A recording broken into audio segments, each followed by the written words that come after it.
Well, the president's now on the clock over just how he'll handle the upcoming impeachment proceedings. House Judiciary Chair Jerry Nadler just sent the president a letter telling him he has exactly 1 week from tonight to decide if he'll call witnesses and present evidence of his own. This, as the Judiciary Committee is having its first impeachment hearing Wednesday. Well, Congressman Louie Gohmert of Texas is a Republican member of that panel. He joins me live. Good to have you, Congressman. Great to be with you. Happy Thanksgiving as well. Happy Thanksgiving. To you and your family.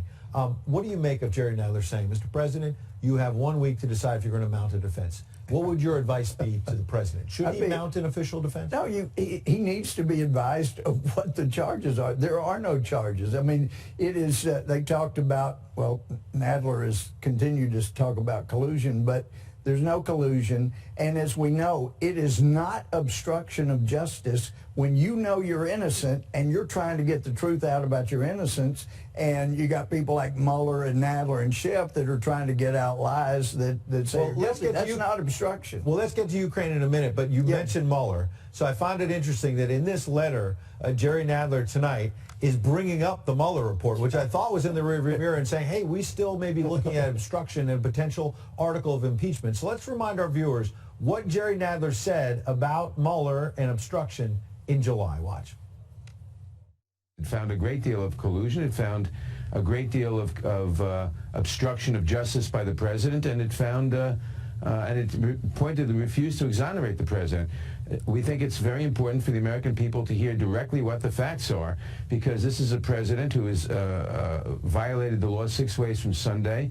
If anyone else had been accused of what the report finds the president had done, they would have been indicted. So this is the man who's going to be running the impeachment deal this Wednesday and moving forward. And he said on Fox News Sunday in July that there was collusion and there was obstruction. Yeah.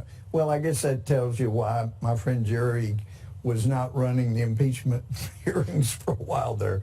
But no, he was sort of sidelined by Nancy Pelosi. Oh, sidelined my foot. I mean, he was completely taken out of the picture so that Schiff could do his Schiff show. And anyway, if we're going to get to the truth like he says he wants to hear, there are 3 witnesses that are absolutely critical, in my opinion, and that includes the non-whistleblower whistleblower.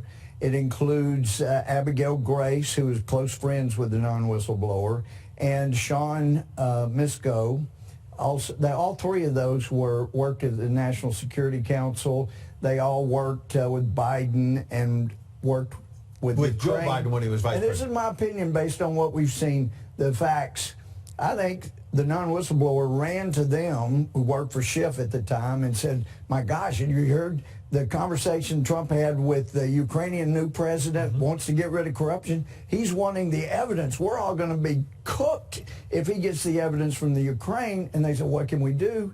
And then the answer is, we'll make you a whistleblower. But I didn't hear any direct evidence. We'll get the IG to change the rules so you don't have to have direct evidence. So we need Abigail Grace, we need Sean Misko, and we need the non-whistleblower whistleblower. What about Hunter Biden?